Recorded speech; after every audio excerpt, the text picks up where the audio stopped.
1 minute, sir. I'm going live on Facebook, then we'll start the meeting.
James, I'm not able to go live today.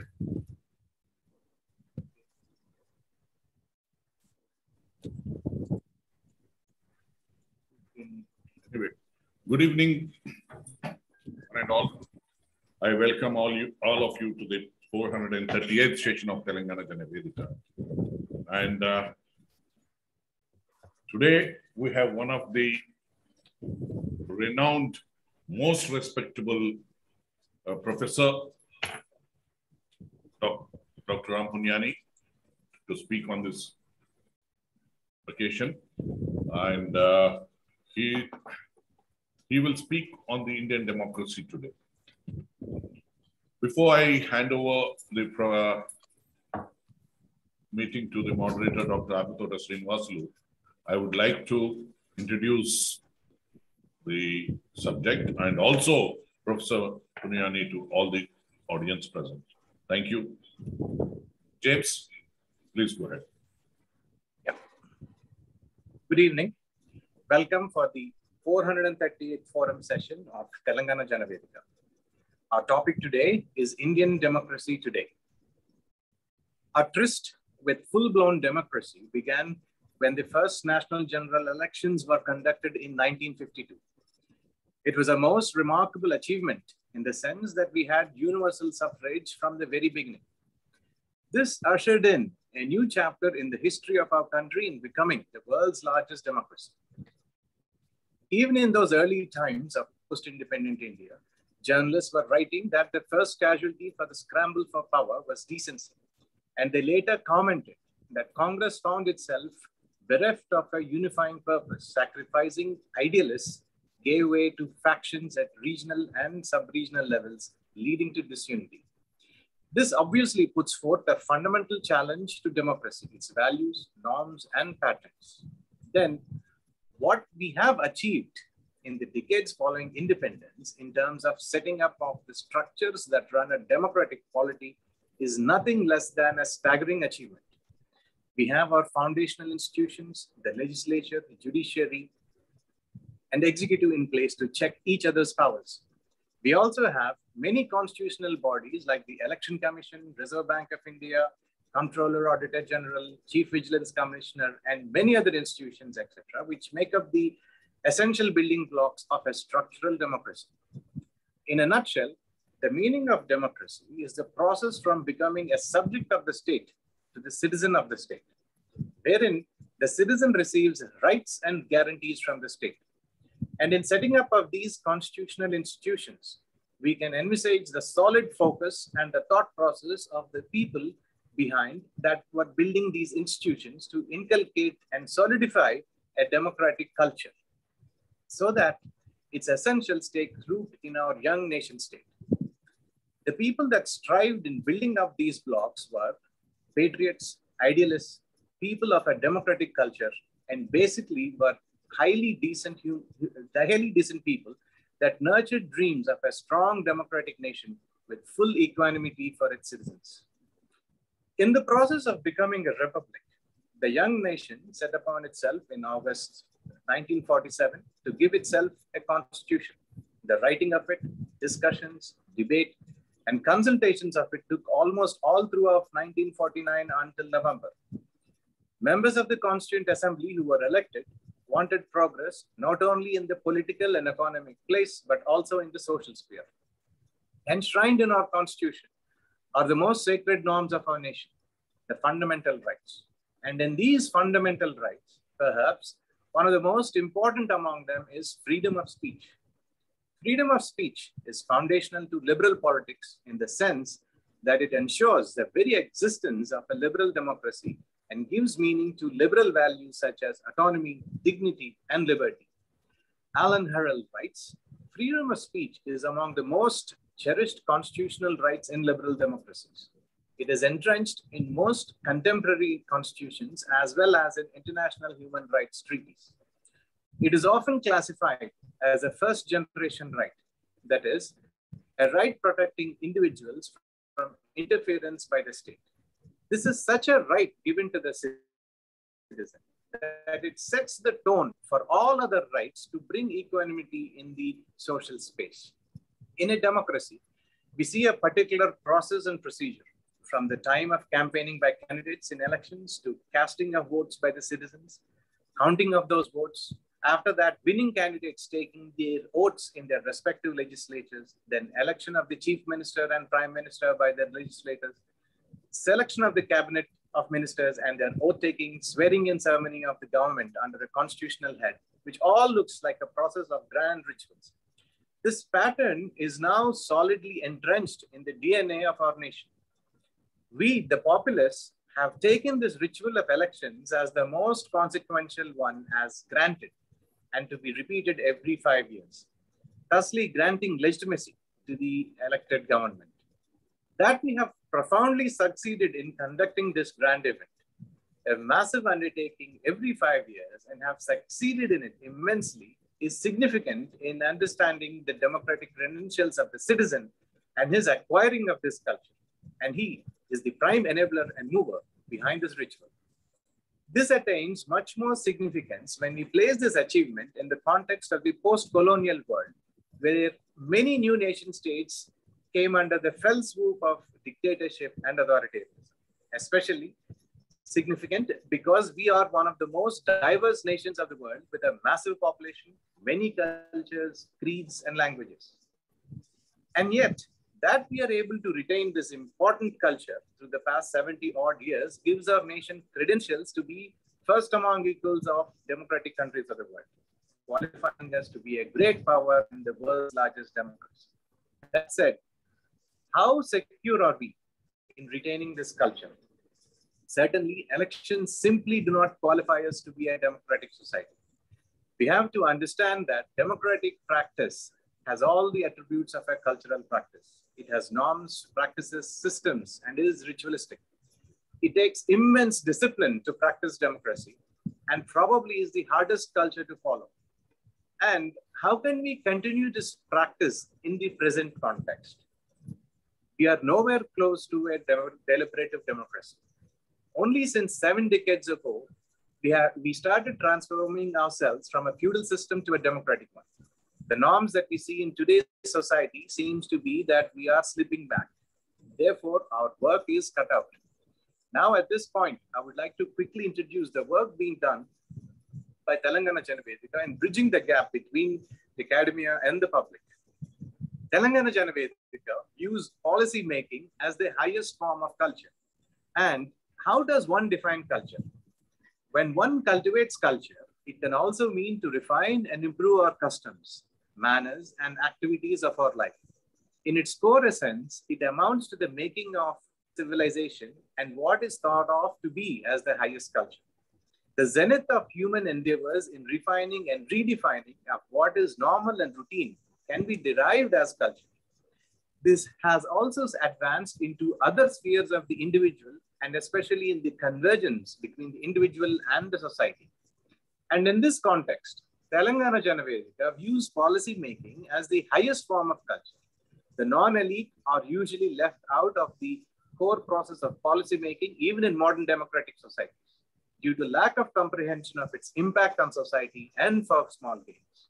Telangana Jana Vedika is educating the public in the essentials of a democracy by which they can be informed using the tools necessary, that is public policy, in understanding the operational sphere of a democratic society.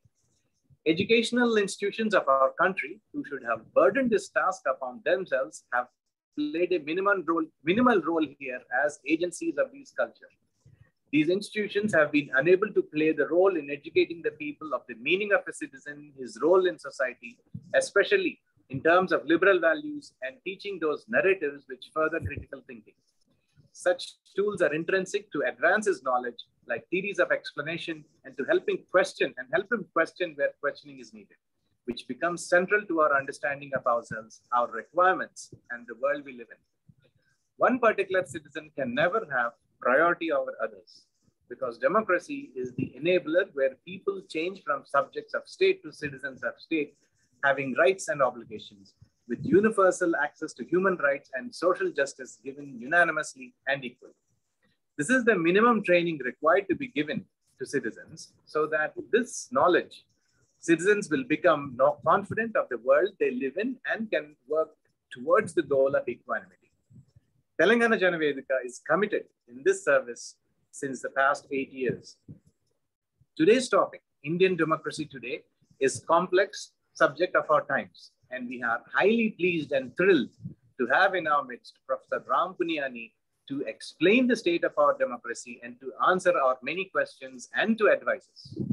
Professor Ram Punyani is a former professor of biomedical engineering and former senior medical officer affiliated with the Indian Institute of Technology, Bombay.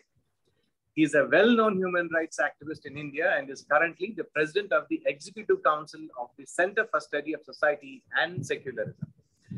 He focuses on initiatives related to secularism and has been part of various investigation reports on violation of human rights of minorities. He regularly conducts seminars and workshops on topics related to the threat of communal politics, human rights, values of secularism, the Uniform Civil Code debate, and many others. He has written and published extensively and exhaustively on topics as varied as nationalism, the politics of religion, caste, sectarianism, social justice, secularism, communal politics. Time will not allow us to cite his body of work, and his entire body of work is of immense depth and has critical importance to Indian politics. We are most honored to have a distinguished intellectual in our midst. Now, before I hand over to the floor to our moderator, as per our tradition at Telangana Jana Vedika, I would like to read the preamble of our Constitution. We, the people of India, having solemnly resolved to constitute India into a sovereign, socialist, secular, democratic republic, and to secure to all its citizens justice, social, economic, and political, liberty of thought, expression, belief, faith, and worship, equality of status and of opportunity, and to promote among them all fraternity, assuring the dignity of the individual and the unity and integrity of the nation. In our Constituent Assembly, this 26th day of November 1949, do hereby adopt, enact, and give ourselves this Constitution. Now I would like to hand over the floor to the moderator. Thank you.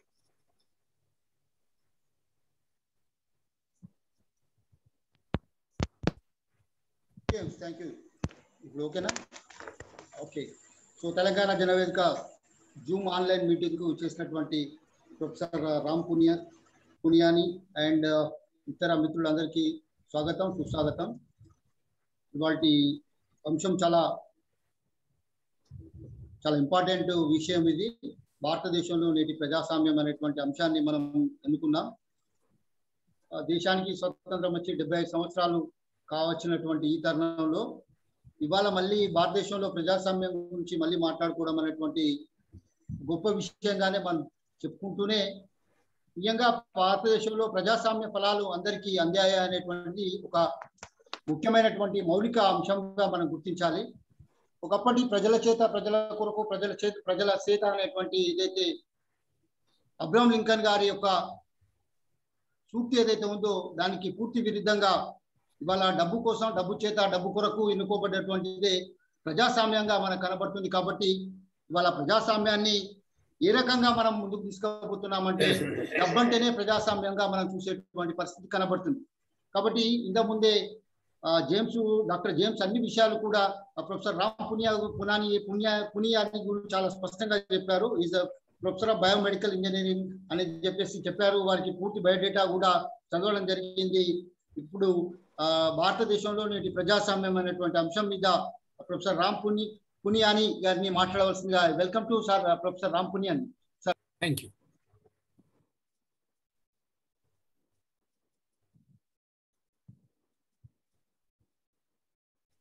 Yes, sir. Please go ahead. Should I begin? Yes, sir. Yes, sir. Good evening, friends.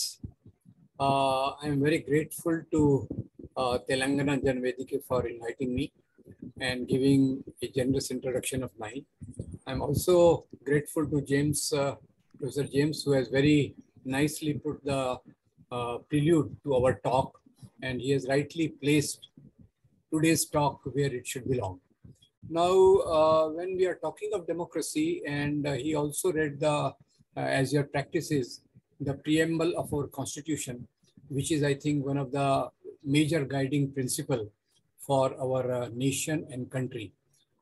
Now, one of the very outstanding legal minds, Professor Upendra Bakshi, says that Preamble of Indian Constitution is what is the heart of Indian Constitution. And this is the core, while the whole Constitution is an elaborate of these concepts. So that shows that how important our preamble is, which I'm very glad that you read it every time. Now, about democracy, of course, there are various definitions of democracy, but Professor James has very correctly pointed out the central point of democracy, where the executive, judiciary, and these other different wings of the state, they balance each other out. They try to see that these institutions do not exceed their limits, and all this is so that the rights of the people are preserved. And I also see that democracy is not a static thing. In a way, democracy is a journey. Democracy is a journey from the present scenario towards what is ideal, that is from the prevalent liberty, equality, fraternity, social justice, to the substantive. Like what we have is liberty. This is a formal level. Today we have all these values at formal level, and democracy gives us the space to go towards the substantive, the real equality. Of course, all these things come together. Equality comes with fraternity, that comes with liberty, and social justice. These are intertwined concepts and intertwined rights. So in that context, if we see our journey of last 60 to 70 years, it is very painful to see that in the indices of democracy, those indices which are global and those experiences which are local, means local when I say I belong to I'm talking of the whole country. In all these indices which reflect freedom, it may be freedom of speech, freedom of religion, our reduction of disparity at economic level, our achievement of promises given to the religious minorities, our affirmative action towards the people afflicted due to the caste inequality, and our promise to have a real equality for gender also. On all these indices, during last few years, we are falling back and back. I must say that compared to the other countries which became independent, when we became independent, around that many countries became independent from the clutches of colonialism, imperialism. And we did fairly well as far as the strengthening the roots of our democracy are concerned. Because democracy is not, again, it is not static, and it is not automatic also. It is to be made a part of our society through our struggles and through our various endeavors towards that. Election is one that particular phenomenon, which gives us this opportunity. But unfortunate to say that though we were amongst the first countries to have some monitoring mechanism for election in the form of election commission, but lately there are a lot of doubts that election commission, whether it's doing its duties impartially, or whether these officers in ED, Enforcement Directorate, or Judiciary, or Election Commission, whether they are looking for the next assignment after their retirement and trying to toe the line of the government. Obviously, these institutions are supposed to confront the line of government wherever it deviates from the democratic values. But so this is one of the gravest things which we are witnessing, that these autonomous institutions, they are buckling to the government's wishes. And like judiciary, one of the worst examples we saw was Justice Gogoi giving all those judgments which were favorable to the government, and he was duly rewarded. So probably that was a signal to other such top executives in different parts of the state machinery as to what line they have to follow. And of course, obviously, I am not equating all of them, but the general trend is that these institutions, which are supposed to balance the powers of the government, they are probably not standing up to their moral, ethical, and the constitutional norms which they should be doing. So that is one. Secondly, elections are a very key thing, and many times the doubts about elections are very much there. We saw in election one particular party, like I'll name that TJV Yadav was having a lot of crowds. Recently, Akhilesh Yadav was having all of the crowds, and it was a foregone conclusion that he should be winning the elections. So of course, we are nobody to judge it, and our observations may not be true, but there is very great likelihood that election result did not really reflect the mood of the people. That's my personal own feeling. And this is one of the failings of the way our EVM machines, there are a lot of doubts about that. Like in most of the countries which want to nurture democracy, doubting the EVM machines, they have been done away with. Probably we are the only big democracy or democracy worth the name where EVM machines, despite a lot of doubts about them, despite a lot of handicaps, despite a lot of people doubting them, they continue to be used, and there is no question about they being replaced by ballot paper. The second thing, of course, I will say that our democracy also does not reflect the real representation of the people.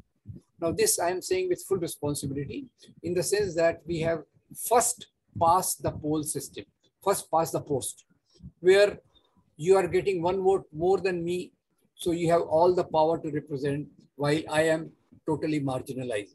Obviously, in the countries where there is a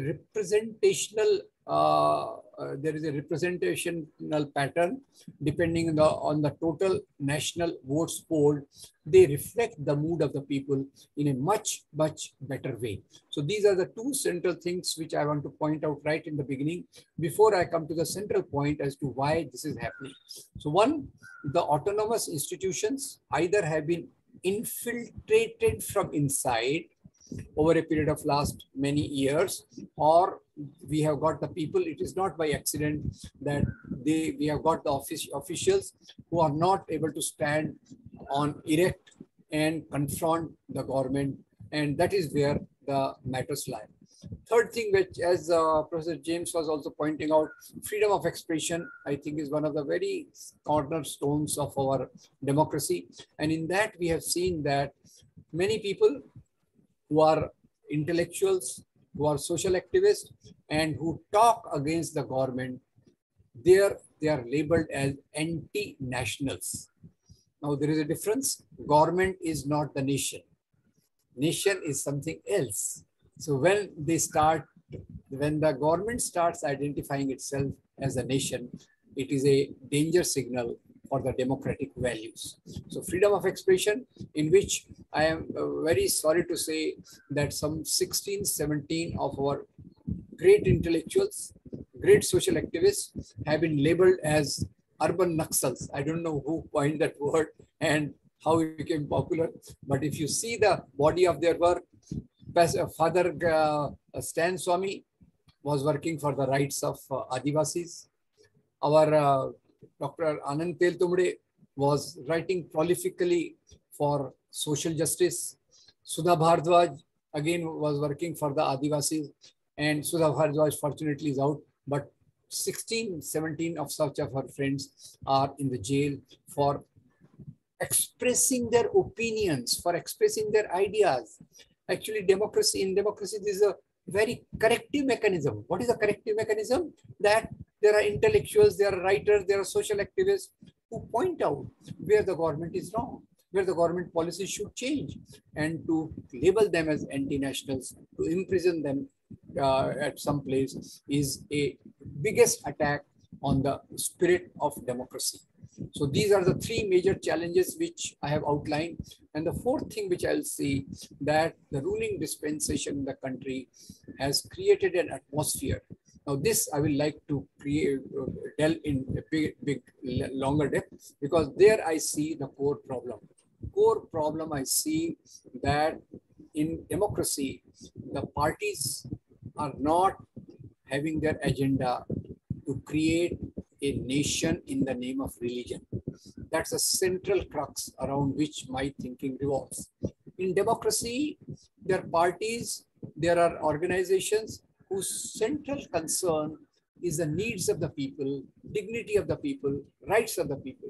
That's why when Indian Constitution was being drafted, one of the major committees was the Committee on Fundamental Rights, which was headed by none other than Sardar Vallabhbhai Patel. And these fundamental rights, what is happening to the fundamental, and these fundamental rights were not supposed to be for one section of society. They were supposed to be for all of them. That's why Dr. Ambedkar, in his brilliant approach, also gave provisions for affirmative action. And this affirmative action is a part of democracy. Now, this affirmative action, of course, we could not achieve much of it, but it has been defamed. It has been defamed as appeasement. It has been defamed as giving favors to the people who do not deserve it, like what they call in Hindi, nalayak, or not deserving people are being promoted through this affirmative action. But affirmative action's central point is that the birth-based inequality of caste and gender has to be done away in the journey of a democracy. And that is nowhere to be seen. That is generally being defamed. Of course, one of the big things which happened was something called Youth for Equality, and that Youth for Equality's major point was that merit and people who were being given affirmative programs and benefits, they were generally defamed in the society. So to me, the present democracy, if I have to say, on one side, it fails most of the parameters of democracy. On the other side, which is also promoting a sort of majoritarianism. Now, this is a danger signal, and here I will come directly to the point that this majoritarianism in the name of Hindu religion, in the name of Hindu nation, this is what has been promoted from last many years, and this is where I would like to go, that what is eating away, what is gnawing away at the roots of our democracy is this majoritarianism. And this majoritarianism, of course, India was a colony. And as the modern things came up, the modern things of related to transport, communication, modern education, modern judiciary, all these foundations of on which the democracy can stand, as they started coming up, the misfortune for our country was that the declining sections of society, The old, as earlier was pointed out, it is a shift from being a subject of the king to being an individual, to being a citizen. Now, this is what democratic journey is, that you are a subject of a king, and then from there you go on to become an equal citizen. Now, in India, unfortunately, when the process starts of our becoming citizenship, the kings and the Nawabs, Rajas and Nawabs, they were not done away with. I'm not talking of physical annihilation. I'm talking of their powers being taken away. We had 1/3 of our territory as princely states, and in other parts also, the feudal lords and the kings, they maintained their privileges. And this is where I think political formations came up, which were subtly, directly, indirectly opposed to democratic values. And this is where I will try to give two examples. On one side, representing the modernity. Now, modernity word I am not using in a very technical sense. Modernity, I broadly am saying the process of transition because of education not only to the elite, but education also to the Dalits, education also for women. So this process, as it comes up, this and second process comes up of industrialization, coming up of the working class, and this process, which was to be the foundation of Indian nationalism and democracy in the real way, this broadly I represent by three major tendencies. Recently, of course, I'm not going in the proper order here. 3 days ago, we celebrated the Shahadat Divas, the day of martyrdom of Shahid-e-Azam Bhagat Singh. He also represented this tendency towards democracy, socialism, secularism in one way. Second I put here is, and of course, please remember the name of his organization was Naujawan Bharat Sabha and Hindustan Socialist Republican Association. These names are very important. I'll try to explain their nature. So from the rising classes which are coming up because of the changes in Indian society, we see three representative tendencies. Hindustan Socialist Republican Association, then comes a tendency of Jyotirao Phule, his wife, and a individual, right in her own individual, Savitribai Phule, Bhimrao Babasaheb Ambedkar, who's synthesizing all these values, and he comes up with the concept of Republican Party of India. And the third organization which led the freedom movement, of course, I'm taking the rough, broad sweep of the history. The minor points we can take up in discussion if necessary, but this is a broad sweep of history, which was a culmination of various local formations like Madras Mahajan Sabha, Bombay Association, Pune Sarvajanik Sabha. In different cities, the people coming up because of industrialization, modern education, they formed their organization, and these organizations in 1883 met in Kolkata, that time Calcutta, and they felt that we need a political organization which can articulate our needs to the British Empire. And that here there was a synthesis of two things. Lord Hume was looking for a safety wall of dissatisfaction, and these organizations were looking for a conduit through which they can pass on their demands to the British. Things are more subtle. They are not just black and white. So these two things synthesize, and in 1885, an organization comes up in the name of Indian National Congress. So please note these three names. Don't tell me what is in the name, as Sir William Shakespeare will say. Here, names have their meaning. And Hindustan Socialist Republican Association, Republican Party of India, Bharatiya Rashtriya Congress, these names, please keep them in mind. They are representing the rising Indian nationalism. Now, what is happening to the declining powers of the landlords and the kings and the princes and the nawabs? Of course, they are living a life of luxury, unimaginable in current times. They are having everything at their command. They feel that coming up of these sections is a threat to their social and economic clout. So here, initially, the Muslim Nawab of Dhaka, the Hindu king Shiv Prasad of Kashi, they come together and form an organization, United India Patriotic Association. Patriotism to whom? They say, we are the kings, and it is our duty to cultivate the patriotism of this people of the country towards the Queen of England. Of course, this is again a paradox. Kings were, generally it was the kings. England had a queen, some sort of a gender justice, not in that sense. But so what was their, what is the task they undertook upon themselves? That these organizations which are coming up in the form of Congress, etc., and articulating the other national aspirations, they are going against the ruler. Our religion teaches us to be loyal to our ruler, the Queen of England. So this United India Patriotic Association, it's basically is talking of loyalty to the Queen. Of course, later on, later on, British policy of divide and rule, which comes in, of course, we can understand it very simply. It comes up, and United India Patriotic Association splits into two. Muslim component is given some facilities, given some promises, and from the Muslim League is formed. Muslim League is formed in 1906. And parallel to that, with the opposite name, but with similar core values, comes up Punjab Hindu Sabha in 1909, Hindu Mahasabha in 1915, and based on the similar principles, of course, I'll come to that frightening organization a bit later.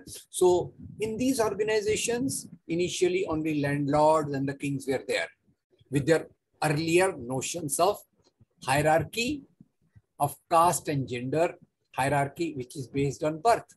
Later on, some elite lawyers, educated sections joined them, and they gave them a sharpness of their own ideas. So here the first comes Muhammad Ali Jinnah, who of course initially was a secular person, but later on he joins the communal body Muslim League.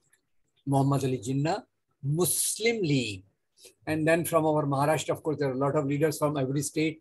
From our Maharashtra, this is a very complicated leader who is initially anti-British, but later on he is the most servile person to the British, who gets lifelong pension from the British of rupees 60 of that time. Now, my professor colleagues will think, what is 60 rupees? 60 rupees that time might be equal to triple of your salary today. Just roughly I'm saying. So with that, Savarkar comes up with the concept of Hindutva, Hindu nationalism. And taking up from this, the other upper caste come up with the organization, which obviously is the biggest threat to democracy, and that is Rashtriya Swayam Sevak Sangh, RSS. And RSS is for Hindu Rashtra. Dear friends, please think of these names. Hindustan Socialist Republican Association, Republican Party of India, Indian National Congress, coming from the rising groups. And from the declining groups comes Muslim League, Hindu Mahasabha, and RSS for Hindu Rashtra. I will dismiss the Muslim League because after formation of Pakistan, their impact on our democracy, if at all, is different type. It is not affecting our democracy, except that it is intimidating, it is ghettoizing its own community and giving suitable provocations to the majoritarian communal organizations in the name of Hinduism. So how do we understand the differences between rising group? Of course, I know Bhagat Singh, Ambedkar and Gandhi, they have all different values, but there is some common minimum thing, as in mathematics, we have lowest common denominator.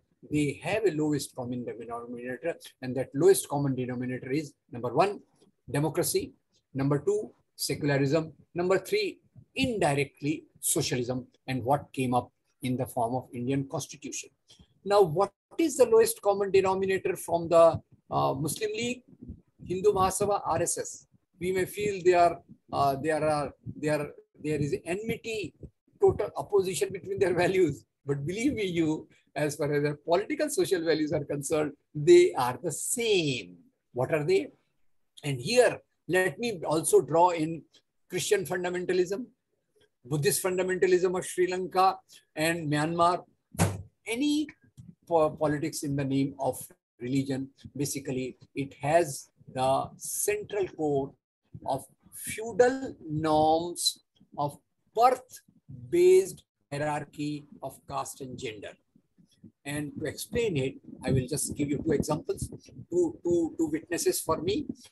One is from the rising classes, and that is Bhim Rao Babasaheb Ambedkar. Another is from the declining classes, who represents the values of the declining classes, Muslim League, Hindu Mahasabha, both. Of course, only titles are different, values are the same. So on one side, I will take Bhim Rao Babasaheb Ambedkar. We all know that for social justice, for democratic values, he launched a lot of movements, including temple entry movement, right to access to public drinking water. And with this Chavdar Talab and Kalaram, I will not go into details of that. He also takes up to burn a book. And the name of the book was Manusmriti. While burning Manusmriti, Baba Sahib must have thought, Manusmriti gives the value of values of slavery for Dalits, Shudras, and women. And this is what I don't want. Same Baba Sahib Ambedkar goes on to become the chief architect of chairman of drafting committee of India's constitution. So please see, here is Ambedkar burning Manusmriti, opposing the values of caste and gender, and bringing up Indian constitution in that sense. So here is, this is one. And second is just the opposite one. I don't know how many of you must have heard the name of K. Sudarshan. One example. These values are sometimes camouflaged, sometimes presented in a different way, sometimes presented in installment, sometimes brought in a different way. And his name was K. Sudarshan. Who was K. Sudarshan? Many of you must be knowing. He became chief, and that chief is called Sar Sangh Chalak of RSS in year 2000. And many of his interviews have been probably deleted from the websites. But one of something which I wrote at that time, sorry to be quoting my own self, in Tehelka magazine, I could locate that. In Outlook magazine, his interview had come. And in that, what does he say? He says, Indian constitution is based on the Western values, not suitable for India. Throw it away and bring a constitution based on Indian holy books. Quran is not an Indian holy book. Bible is not an Indian holy book. The Indian holy book he is pointing out is Manusmriti. So see the contrast. Ambedkar on one side, Indian nationalism, and K. Sudarshan on the other side, Hindu nationalism. I am not against religion. I may be whatever I am, but I see that the real religion promotes enmity between people of different religions. And politics in the name of religion, Christian fundamentalism, Islamic fundamentalism, Islamic communalism, Hindu communalism, it promotes enmity. Enmity. So some simple play of words, enmity versus enmity. Enmity is what is the core of religion, which Mahatma Gandhi took it along, and enmity is something which politics in the name of religion brings in. So of course, Muslim League did the same thing in Pakistan. It ruined Pakistan. It ruined Pakistan, and same Pakistan, which was formed in the name of Islam, broke into Pakistan and Bangladesh. So that also we have to remember that whether in current times, countries, nations can be formed on the ground of religion. Anyway, so this Hindu nationalism and RSS has a very strong role to play. BJP is a small subset. BJP is a small subset of that politics which was promoted by that. So what was their basic point? That in India, we are a Hindu nation from times immemorial. Anadikal se hum Hindu rashtra hain. Now, this is a question of political science and sociology and science of evolution, Darwinism, etc., etc. And a lot of things are going on that about. I'll just keep, but basically glorifying the ancient past, in which what is the values of the past? Values of the past, I will say in summary, those are Manusmriti. And people from the rising classes look to a golden future where the democracy can survive. So this is the basic point, that the rising classes see the golden future, and the declining classes see their glory in the past, where the values of hierarchy were prevalent. So, of course, RSS today, a formidable organization with lakhs and lakhs of workers, Swayamsevak they call, thousands and thousands of pracharak, who's equivalent to their highest trained person. So they inculcated, and this is where the thing, which is why is our democracy being eroded from the bottom? Because RSS took up a plan to brainwash, I will say brainwash, it may be a wrong word, but indoctrinate the young boys of 5 to 15 years of age of the glory of great Hindus. So here, Muslims become an enemy, Christians become an enemy. So glories of great Hindu things, and this they try to bring in by the stories of valor of Shivaji, Rana Pratap, and the treachery of Muslim kings like Muhammad Ghori, Mahmud Ghaznavi, etc. I will not go into details of that. Those were the pure political things. Shivaji had Muslim associates and Akbar had Hindu associates. This is what Mahatma Gandhi points out in his book, Hind Swaraj. This is what Jawaharlal Nehru in his book, Discovery of India, points out and coins a beautiful word called Ganga Jamni Tehzeeb. Sorry, of course, many references are to North India. So I don't want to create another divide between North and South.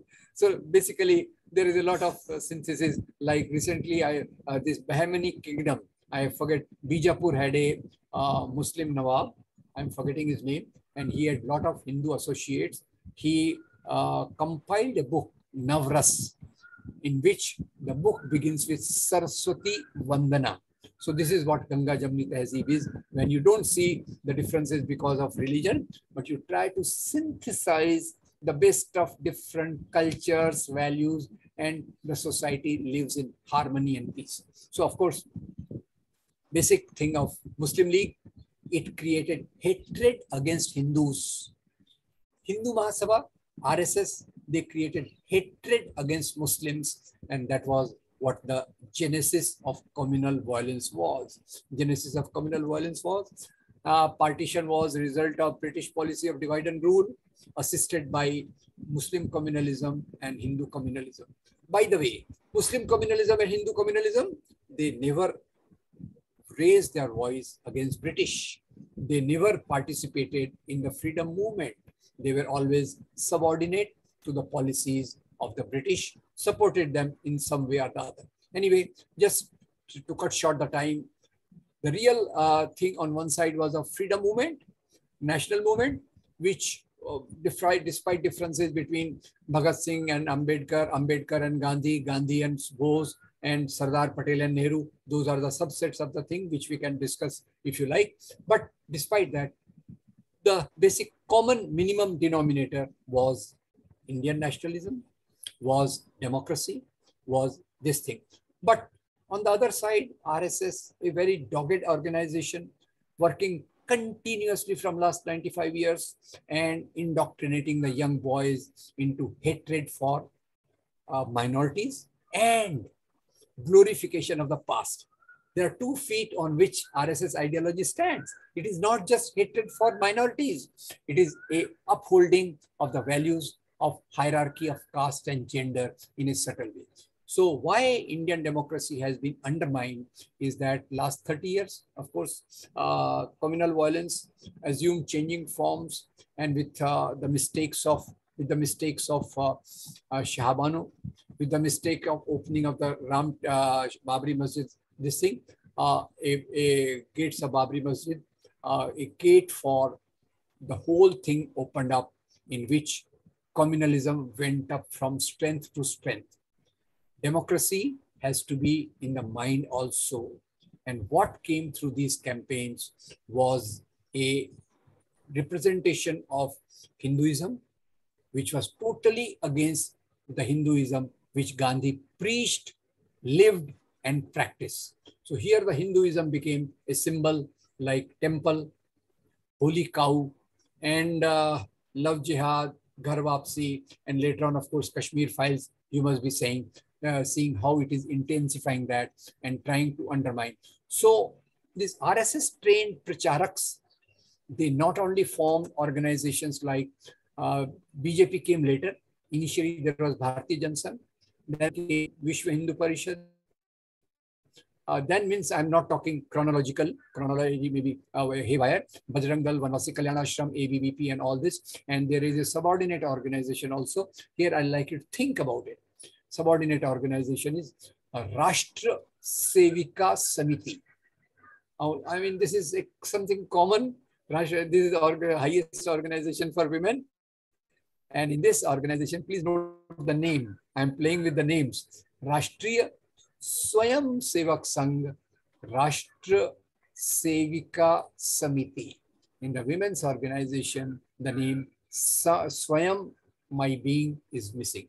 Anyway, so this is many of them infiltrated into the state. So many people call today India as a deep state, where many people whose loyalty is to the values of a Hindu Rashtra, but who pledge by Indian Constitution, this dichotomy, they live very nicely, and we in result, we get the erosion of the democratic values. So friends, basically, I will like to point out that democracy can be there only when we keep religion as a private matter. Like Maulana Abul Kalam Azad, one of the person who became president of the Indian National Congress for many number of times. He was a great Muslim, but he never tried to bring in Islam into the politics. Mahatma Gandhi, except the initial Khilafat movement, where he tried to connect Muslims with the freedom movement. If you see all, he was a Hindu, but not just worshipping temples and rituals and things, but trying to live the liberalism of Hinduism, trying to live the broadness of Hinduism, and trying to say that Ishwar and Allah, they are the same supernatural powers, same which represent the spirit of the human society. So this is where we have to distinguish. So today again the confusion comes. I try to summarize it like that: Hinduism and Hindutva of course it did emerge as a essence of Hinduism, but a political message. A combination of Aryan race. Race is very important here. Aryan race, this land, and the culture which basically is a Brahminical culture. So this is the spread of this organization through multiple mechanisms, and it's hegemonizing the political, social space, cultural space is what is, I think, the core problem for Indian democracy. It not only tries to infiltrate the social space through shakhas, Saraswati Shishu Mandirs, and now lately social media, lacks of WhatsApp groups, fake news creation, and all things put together. But it also tries to undermine the democracy through infiltration also.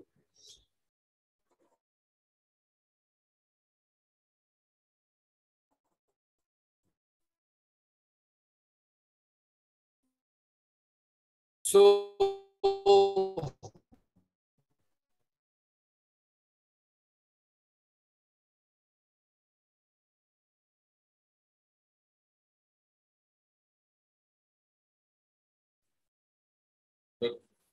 Sir, there is a network issue at your end, sir.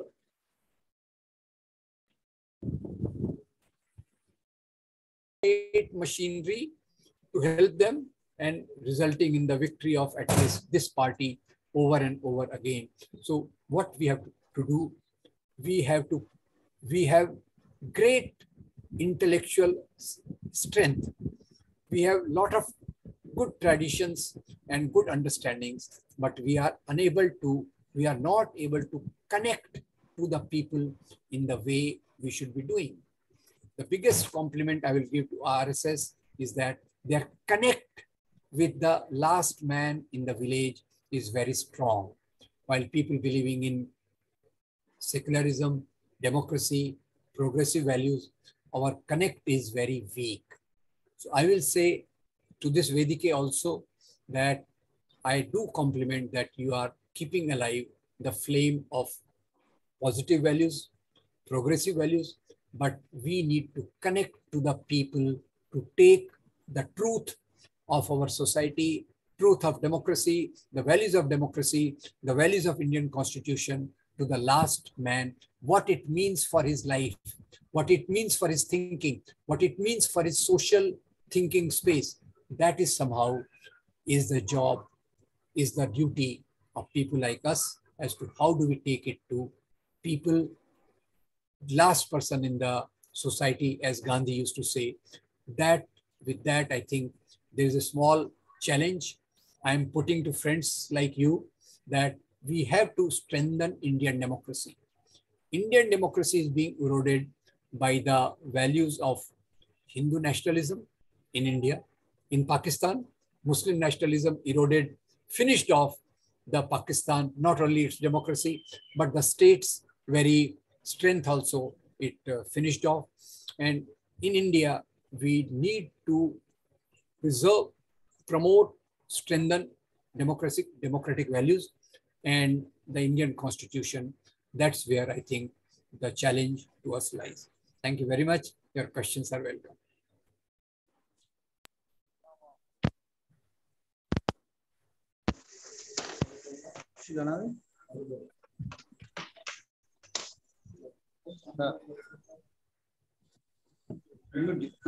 Okay. Thank you, sir. Thank you, Professor Ram Punyani.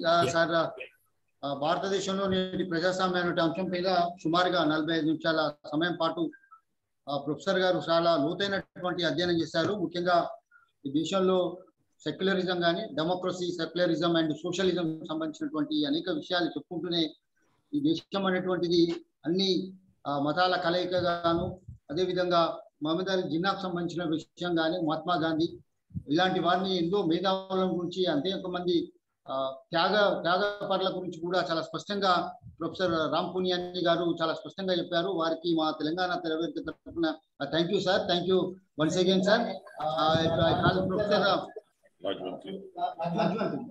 Professor Lajwanti Jayanti, madam. Thank you very much, Ram Raoji, for giving me the opportunity. And I must really profusely thank Ram Punyani ji for this wonderful talk. I was really trying to keep abreast with the ideas that you were putting forward, sir. I really must thank you for this wonderful lecture. I just have 3 very small comments, and if you want to take all 3, please feel free. Otherwise, you can take 1 or you can take none if you feel them not worthy of comment. I'll take all. All right. The first is that you rightly say that the rising religious, so-called religious politics or religious nationalistic politics in India is feudal. It is committed to no degree of equality or fraternity or justice, no freedom. And what the secular socialist parties or the secular socialist ethos of the country was geared towards equality, justice, fraternity. My question is, and if we see the last couple, women are voting for this religious nationalism and not for secular socialist politics. I know that there is the Jan Dhan Yojana, there is the account thing, there is the gas and all that. But is this sufficient for equality? I mean, why is it? How can you explain this commitment of the margins of those who have been oppressed to a value which is against their equality? So that's the first. And I'm sure the second is, And actually, this has been on my mind for quite some time, for the last 2 years at least, when the Hathras happened. And my question, therefore, do you think that India is sufficiently has been sufficiently turned into a Brahmin upper caste kind of political culture? Because when we saw Nirbhaya's rape, I'm not saying that, I'm not making a judgment, but when Nirbhaya was raped, there was this outburst on the road, which was good. There was this outburst on the streets demanding for legislation and punishment and justice and blah, blah. A kind of deep silence was seen during the Hathras case. And I'm not talking about the establishment, the police, the politician. I'm talking about society. Society was deeply silent over the Hathras. Now, people can say it was the pandemic, blah, blah. But how do you explain this silence today? And the last, I do see where you place Savarkar in the unfolding of the Hindutva narrative in India. But where would you place Golwalkar? Because Golwalkar is, I think if I have to look at the present day BJP, I think it is more committed to Golwalkar, where it says Muslims and Marxists and communists all are signs of terror, which Savarkar never said. So where would you place Golwalkar? But I must thank you for this wonderful talk. You really set me thinking. Thank you. Can I begin one by one? Yes, sir. Yes, sir. Yes, sir. All your questions are very, very good. And I will try to answer one by one. First thing you said that in elections, how come women and Dalits, they vote for such a party whose deeper ideology is to suppress their rights? That's a very good question, and that has been dogging me also for a long time. So about Dalits first I will talk before coming to women. And about Dalits, I must say that for co-opting Dalits, they have formed an organization called Samajik Samrasta Manch. And this organization goes and does seva. Seva, like, charity is one of the central works of many fundamentalist organizations. Like if you see Muslim Brotherhood in Egypt or any other such organization, they will emphasize on this charity. So there are two approaches. One is the approach of rights, that this is my right-based approach, which to some extent, UPA, of course, don't misunderstand me, I don't belong to any party. UPA's all schemes were right-based. Right to information, right to health, right to food, right to education, right to health. That was one.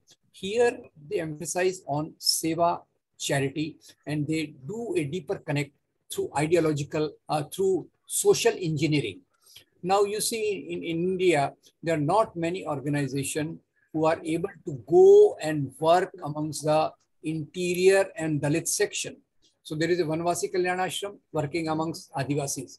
There is a Samajik Samrasta Manch working amongst Dalits. So what they are doing, they are trying to create, first they are trying to use this Sanskritization process. Sanskritization, we all know, M.N. Srinivasa's thesis, that whenever you go to the people placed lower on the hierarchy, they feel very thrilled and they try to associate with you. So that is one mechanism. Second is religio-social mechanism. Like women, as far as women are concerned, you see their tactics are very simple. They go to the area, they pick up the religious festival, which is very common amongst women and the people there. They become a part of that religious festival, and from there they establish the links with the women. Now, women as such, because of different situations, their, I will say, liberty or equality level, first they attract them through these religious festivals, and then after that, this what you said yourself, Jan Dhan Yojana, then free ration and all this, these are two.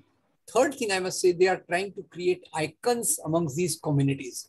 Like Suhail Dev is one very important icon, which of course belongs to that community, but they are trying to present him as a Hindu icon and trying to also give an anti-Muslim tilt.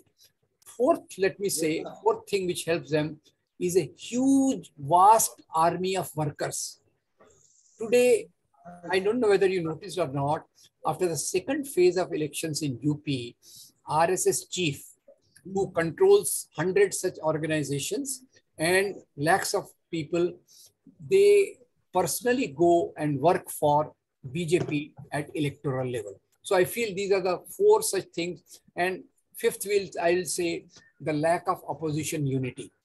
So everybody claims to, like, there will be OVC, there will be then 5 other parties, and amongst local groups, if you go, they will promote some candidates to fight to eat away the votes which otherwise would have fall to a secular thing. So today they have perfected their mechanism.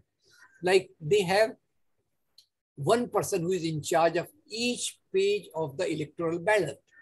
Right from that to the president of the BJP, there is a huge, vast army of workers. So this is one explanation which I can think how they win over Dalits and women.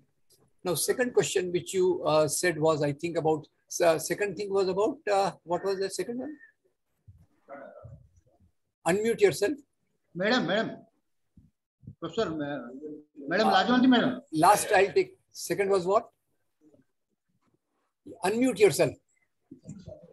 One second, sir. Unmute.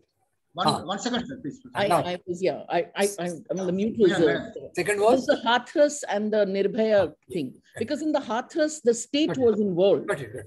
In Nirbhaya, the state apparently was not involved. But the silence over that and the loudness over the Nirbhaya.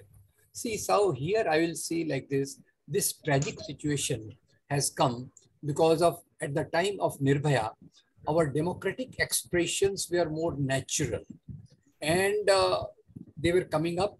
By now, you know, the democratic expressions are becoming muted because of some sort of a fear, freedom of expression, which is going down. So apart from the COVID factor, the opposition to the state and the expression of people saying, of course, they did come up in the form of Shaheen Bagh and peasants movement, but in the time of individual cases, the response, which should be naturally very strong and very opposed to the state and the system, it could not come up, partly I think because opposing the state is being muted to a great extent. So that is one reason I will say. And third thing which you said was very profound question about Savarkar to Golwalkar. Now Savarkar, essentially, you may be knowing that one of the things which Savarkar said was using rape as a mechanism of revenge. So that's where you understand about, partly about this Hathras case also. But Golwalkar, his ideas were close to the ideas of German fascism and Italian fascism. That's why he could clearly outline. But everybody in Hindu nationalism takes off from Savarkar. Savarkar is the starting point, and Golwalkar adds on to that. And in Golwalkar's addition, they try to bring in the communists broadly standing for liberal, progressive sections of society, and Christians and Muslims both. That way, even Savarkar that way points out alien religions. And you will find in his writing that for Muslims, Makkah is a harder reality. For Christians, Jerusalem is a harder reality. So actually, he sows the seed of Hindu nationalism in a very strong way. And Golwalkar becomes more blunt as to how these communities are to be treated, the way Jews were treated in Germany, indirectly hinting to that. So I don't see any ideological divide. I see different emphasis at different times while the roots remain the same. I hope that answers most of your wonderful questions. So thank you, sir. Few more questions from Professor Vijayalakshmi Madam. Sir, Professor Vijayalakshmi Madam and Professor Sanjeeva Reddy garu.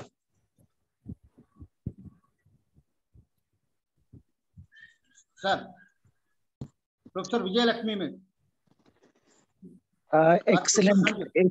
Excellent lecture. I think, can you hear me? Yes. Okay, madam. Madam, please, yes. Madam, please. This is an I can hear you, though we can't see you.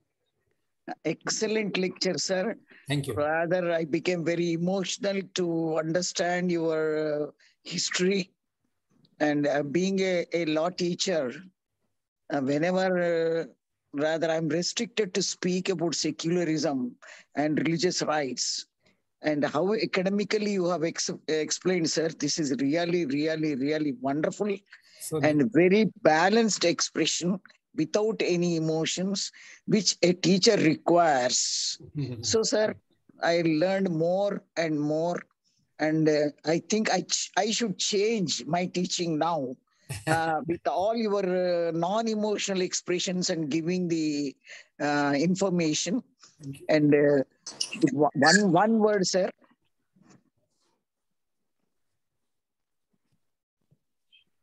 Madam. Yes. One word, sir.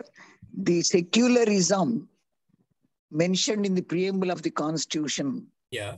Rather, it is working against the democracy or deteriorating the democracy or decreasing the values of the democracy.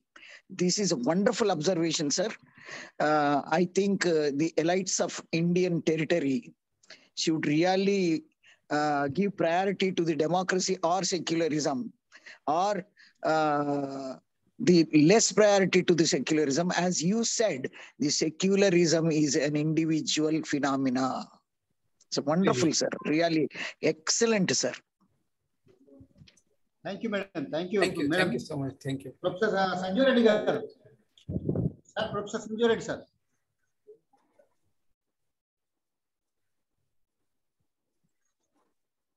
Hello. Sir, Professor. Yeah, sir. Please, sir. Sir, at the outset, thank you very much, sir. Hello, can you hear me? Please? I can hear. Sir, please, sir. Please go ahead. At the outset, thank you very much, sir. I am a teacher of political science. Yeah. But I have learned more political science in the last 40 minutes than in my entire teaching career. Thank you very much, sir. One I don't say question, but with the kind of army that which you say is being let loose, and the kind of organization skill they have, and how they are approaching the voters with women, they're roping in everybody and trying to take the electoral gains. So if this continues, sir, my question is, if this continues in the long run, how do we see India in the next decade? See, thank you very much for your compliments, but I must say that the major problem, thing which can go against such a ascendant, strong politics is the increasing problems and poverty of the people. So in the coming times, if the progressive elements can connect to the people, as I said, that their politics is creating a lot of problems for average people. Poverty, rising prices, intolerance, insecurity, all these problems are coming up. But there are two things which are coming, which are helping the ruling establishment again. One is the divided opposition, and second is the voices of sanity not reaching to the last person in the society. We have our own very good thinking, but question is, this thinking has to be translated into the people's language, right to the people. We need to have community interaction, community centers, community programs, where we can have cultural programs, we can have look at the videos and the other material which has been promoted. So we basically, I feel that people know they have problems because of such politics in the name of religion, but the option is not there. They realize that, and the correct things are not reaching them. So my feeling is that at the moment, I see a lot of darkness. But I see the hope in forums like yours, where these things are discussed. Only thing is that if these things can reach the people, and if these forums can prevail upon the political parties to have a common minimum program for democracy, secularism, and constitution, probably we can see some light in this dark tunnel also. Thank you, sir. Pawan Malladi. Sir, good afternoon, good evening. And it had been a great pleasure to be a part of this.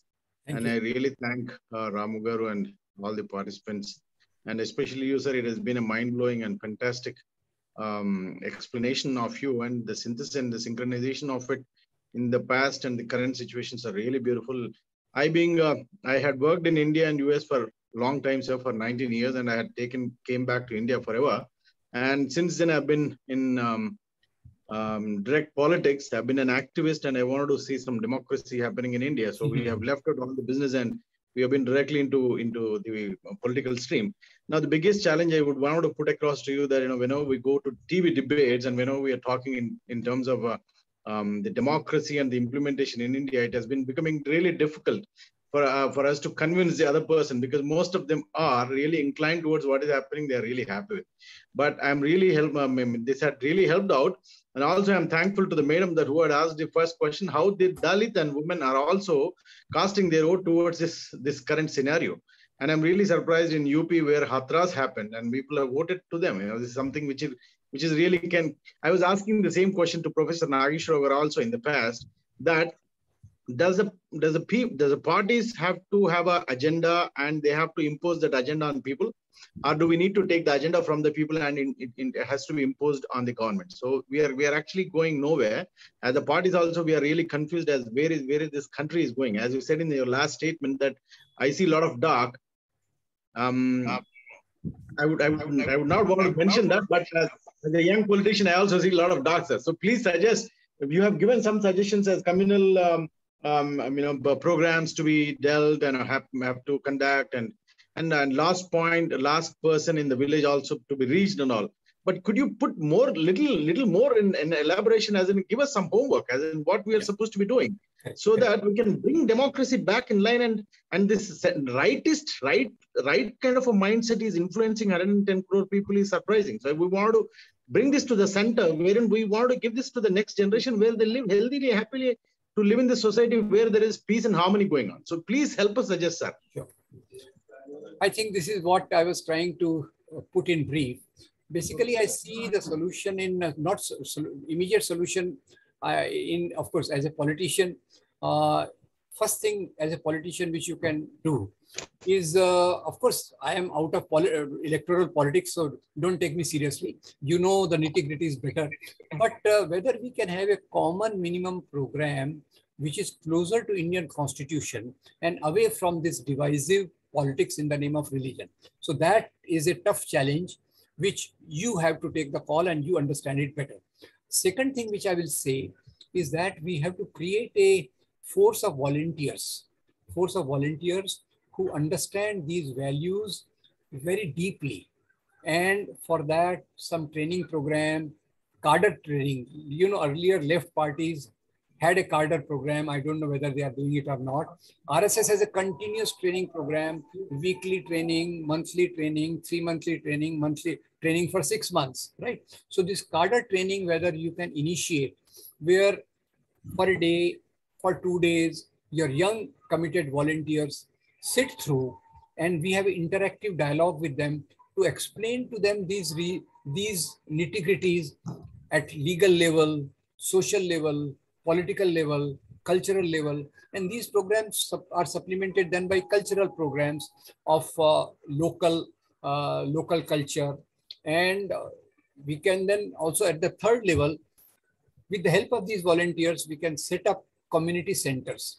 By community center, I mean that there is a small library, there is a small set of posters and books. There we make it a point to spend some energy on that. Our volunteers and unless we do it, volunteers are not going to do it. So whether we can have a weekly program, sometimes celebrating Bhagat Singh, sometimes celebrating Ambedkar, Gandhi. There are so many great personages in the context of which we can communicate these values to the people. So weekly programs, sometimes we can even celebrate the social aspects of religious festival. Now, this is what I feel, that there is a Diwali, there is Eid, there is Christmas. So there are social aspects. Around these social aspects, we can bring the communities together. And at other levels, I must say that at least in Hindi, there is a lot of videos which are giving positive values. Now, there are, of course, in English also they need to be brought out, but in English also there is a group called Unhad. They have brought out a 50 video series of reimagining India. And I have also come out with one 15 video lecture series on the idea of India. So these type of things are there which we can communicate and make a program as to how we can have weekly community programs. We also in between trained our volunteers who will be willing to go and conduct these weekly programs with the people. See, ultimately, if you want to connect with this community, these programs will have to be taken up. And that's how in the politics, of course, I wish you all the success in your political thing. But unless we create a ideological social base, probably it may not be easy, because they are coming with a full force. Every year, number of their volunteers is more, number of their workers is more. And we try to keep our flock together emotionally or with some carrots in hand, which are not too many. So at least in Congress, I have been suggesting this thing, that as a national party, it is their utmost duty to train their volunteers in ideological structure also, to spend their energy at village level, mohalla level, so that you have a strong opposition to the type of shallow and divisive things which they are promoting through strong networks of theirs. Thank you, sir. Yes. Today, the Congress party is in a big way. They are trying to train their cadres, and me and Pawan are also part of that program. So we are also trying to bring in a lot of youth, and this is also a part of that program. Only we are trying to do this. Thank you, Professor Subramaniam, sir. Sir, Punyani ji, yeah, you delivered a wonderful lecture of current levels of democracy practice. Sir, when after independence we went for universal franchise, the Western countries with a rate of 75% illiteracy, how can they practice universal franchise and democracy? But our people wise enough to survive the democracy. That is what the argumentative Indian of Amartya Sen says. It is democracy is the blood of the Indian people. Still, our strength is based on the unity of diversity. People are not influencing by the sevakas. They sevakas because of their elite nature, because of their hierarchical nature. They are far apart from the common people. But the Rajiv Gandhi lamented in the parliament, whatever the poverty removal programs, 15 paise are not reaching the people. All that money catched by the vested interests.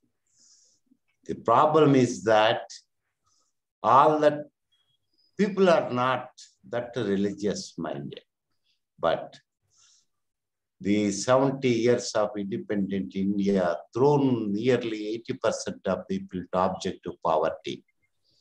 They can't survive without depending on the state doles.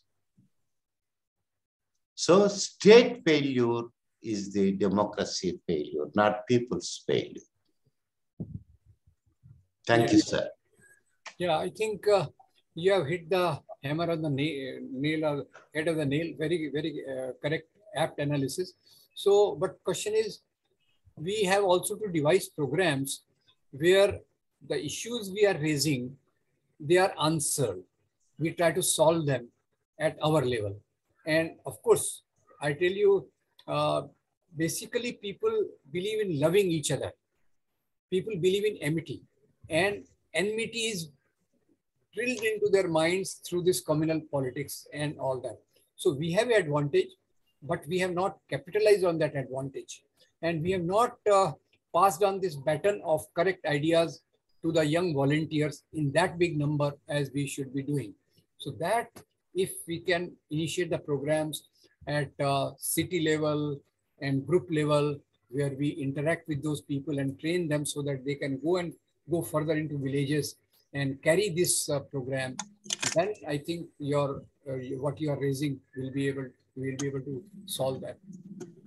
There's one question in the chat box. There's a young boy, Ahmed Beg, and actually I'm mentoring him.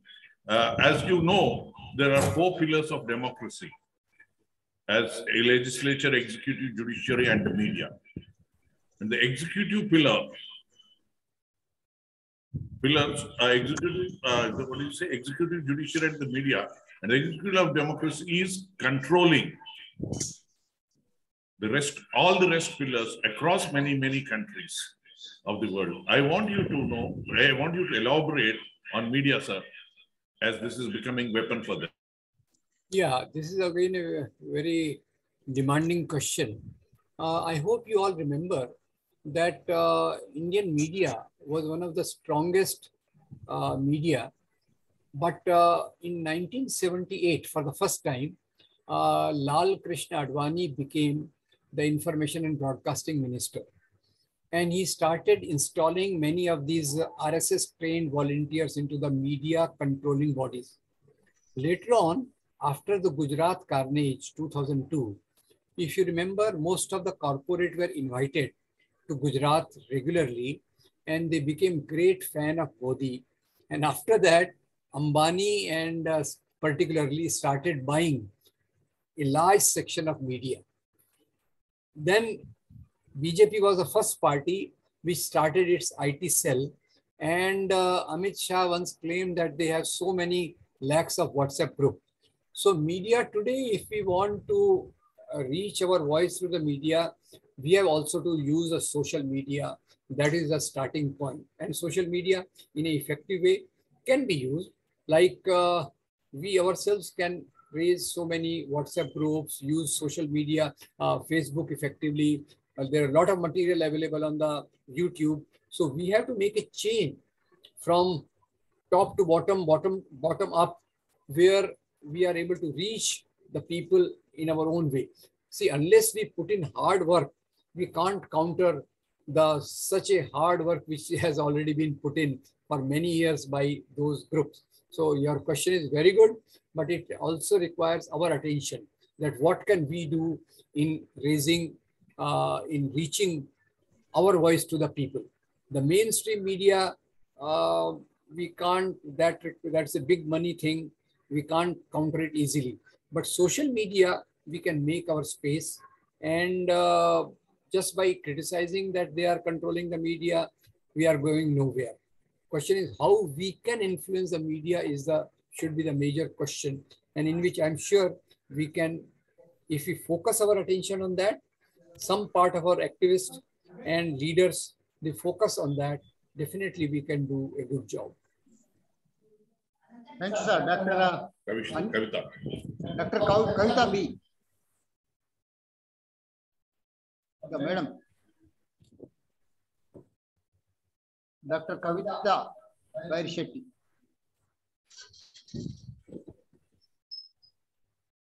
Hello, sir. Yes. Yeah, madam. Sir, good evening, sir.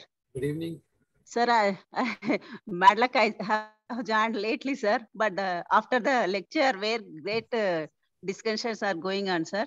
I'm listening, sir. Very, very useful lecture. And after the discussions, I got a wonderful lecture. I missed, sir. Oh, sir. Thank you, sir. Thank you, sir. Our great answers for our participant questions. Thank you, sir. Thank you. Yeah, please, if anybody has any questions, please raise your hand. I'll unmute you. Yeah, Dr. Surendranath.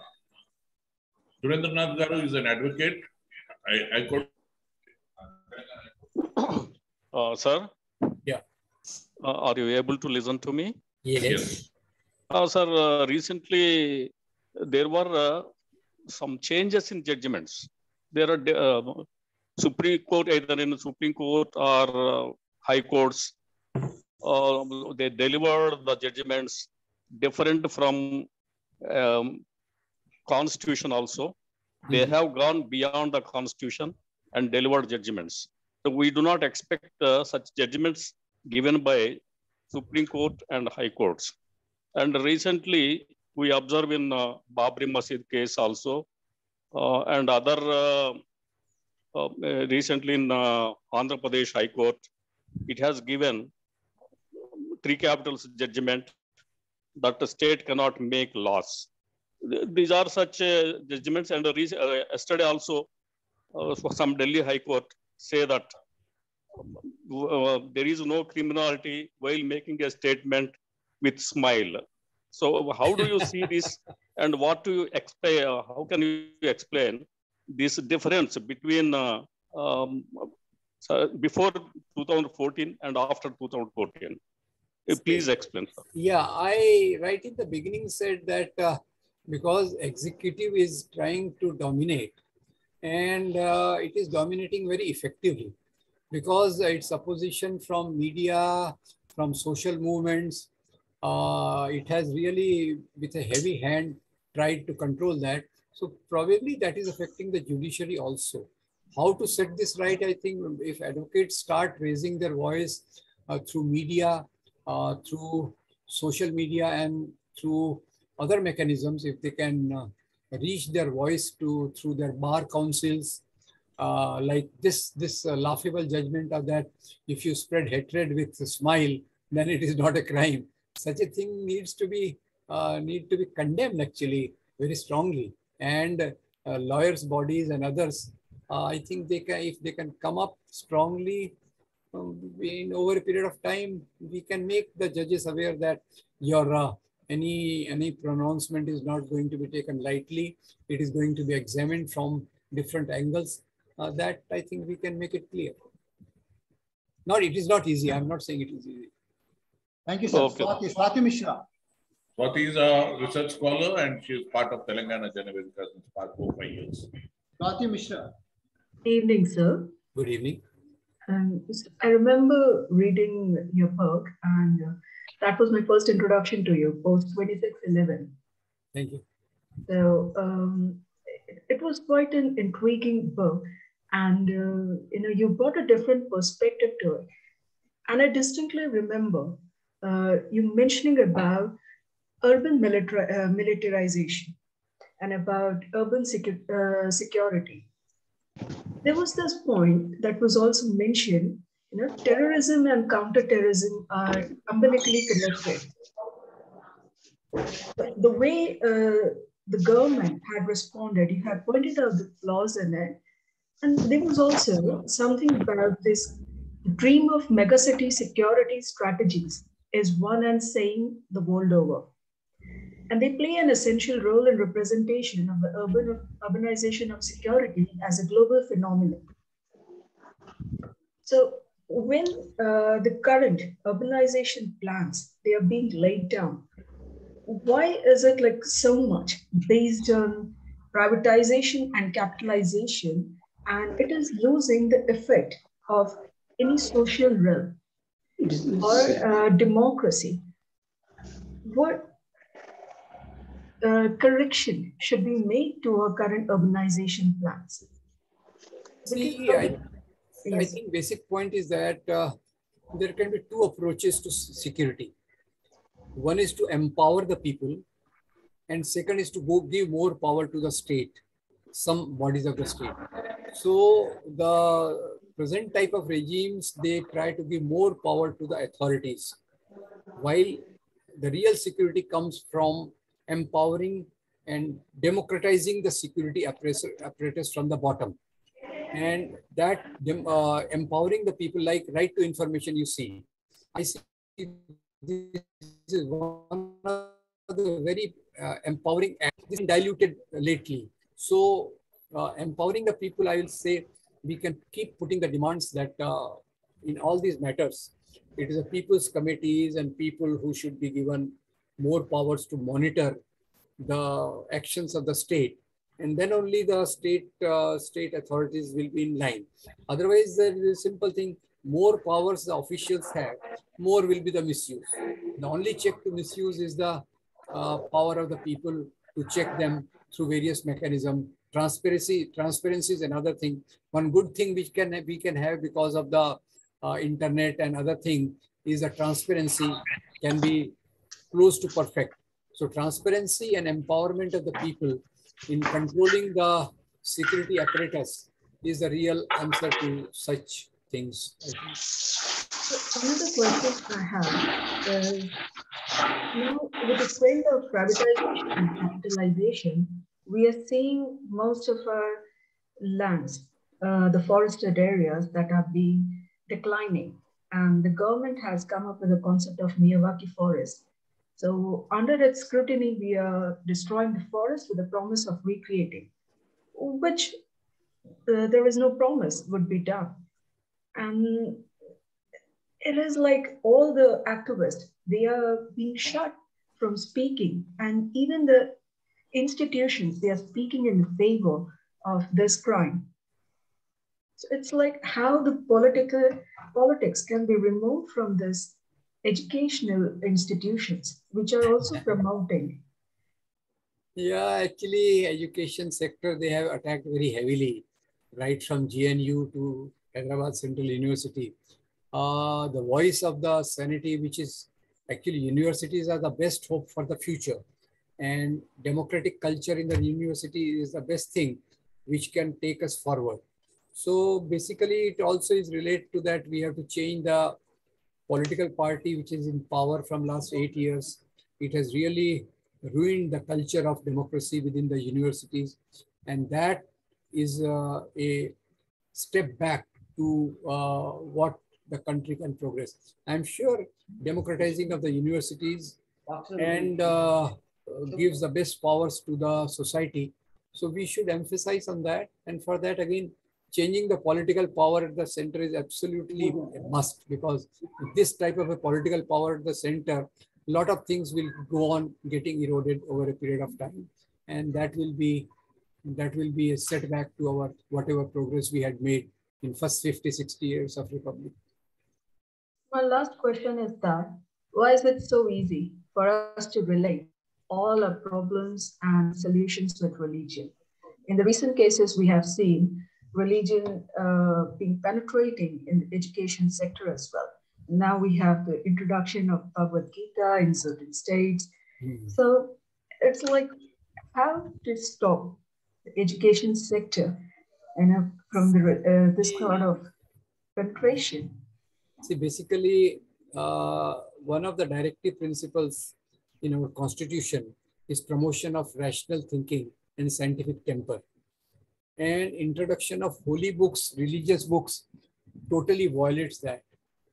So legally, I think it is not right to introduce such books in our state-supported institutions. That is a part of the constitution. Our lawyer friends will tell us.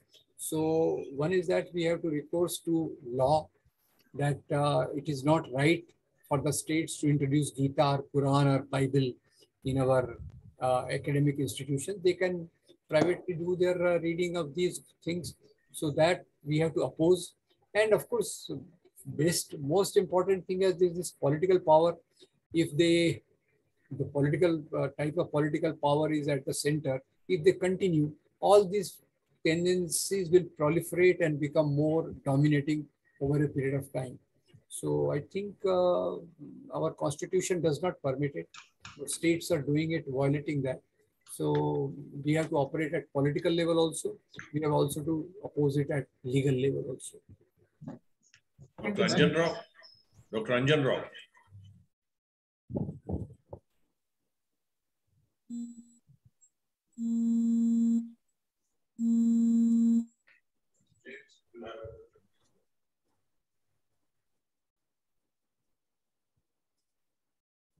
James. Yeah, thank you. Thank you so much, Professor, for your very rich exposition. It was most brilliant talk. I think one of the best I've heard. And also you've given us perspectives of history, which I think again we should go back to history books to learn more about them. Thank you. And thank you so much for giving it a very elaborate and a very wide perspective of history. So now that we feel much more richer with that. And so many views and solutions also you have given us, especially when you're talking. You said that the intellectual thinking should be translated to the last man of the village. Connect with the people, to the common man. So that is where the work is cut out. I believe, sir. And one more comment or question I have, I'm trying to frame this as I'm speaking to you, is that you have spoken of many fault lines, and also some of the fault lines is about some of the minority castes, the Shudras and the Dalits, how they have voted, and also what I'm trying to answer, trying to understand is that among these classes or among these castes, there are again numerous castes. They're just they're not just one big entity as shown in the media. You have hundreds of castes within the Shudras, maybe thousands of them in the Shudras and the Dalits. And among them also, they practice otherism. So I think this is also a major fault line. And how do you? So this is where I feel also that the political parties are able to capitalize on how each of these communities feel in some ways have conflictual nature with castes of between Shudras and between Dalits and Dalits, and this is again a fault line. And how do you suppose, sir, political parties should address, because this is where also one of the crux issues lies. And thank you, sir, for being such an inspiration to us. It is a great, thank you, James. Amazing Thank you, inspiration. Thank you, sir. Thank you, James. Manoj Reddy. Manoj Reddy garu. Firstly, my respects to Guruji Purushottam Rao, and thank you so much, Ram Punyani ji, for giving a wonderful and balanced talk today. Thank you so much. And not a question, but a small clarification, sir. What's happening in present scenario now? Is this the retaliation of the blunders made by the old administrators, sir? Is it? Not just that. Not just that. Okay. See, no government can be perfect. People keep committing. But the track was all right. Till first 50, 60 years of Republic, we were focusing on the basic issues. Industrialization, education, irrigation, fertilizers, medicines. That was a correct approach. So now people are trying to do the nitpicking here and there and trying to put every blame on Nehru for everything, which of course is a political gimmick. But if you go into depth of it, Nehru laid a very solid, and Nehru and Patel and Ambedkar, they laid very great foundations for our republic. And that's why you see till 1980s or 90s, we had fairly better, much better way of development of society and amity in the society. So blaming the past is just a excuse to run away from their present failures. Thank you, sir. Thank you. Okay, sir. Thank you. Does anybody have any questions to be asked to the professor, please? We have already taken a lot of his time, more than 2 hours, nearly 2 hours.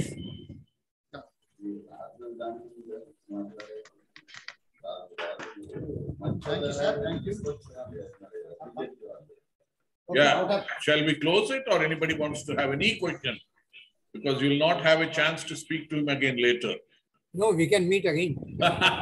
Thank you, sir. Thank you so much. Yes, love to have you here again and again. Yeah.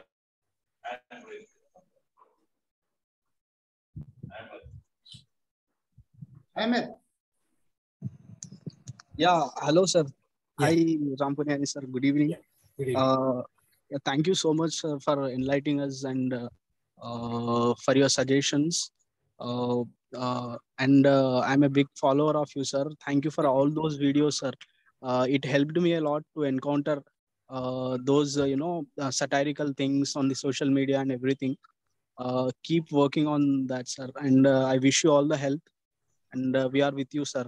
And because of these our family responsibilities and job things, we are unable to start the social media thing, but we will definitely start a social media channel, sir, to give knowledge, correct knowledge to the youth and everything. Thank you for suggestions, sir. Thank you so much. Thank you. Thank you. Thank you. Swati, finally, you have one more question. Yeah, go ahead. Yes, I just have one question. Yes, sir. How we discuss about the environmental problems going on large, but the burden of environmental solutions is not in the hand of the corporates or the people who are actually destroying it. But the burden of protection of environment comes to the mediocre people who are barely even afford to square meal a day. How do we change this? See, this has to change from the government policy.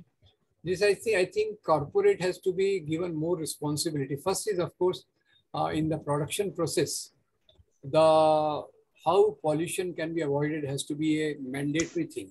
There has to be a monitoring agency that in production process, pollution is least.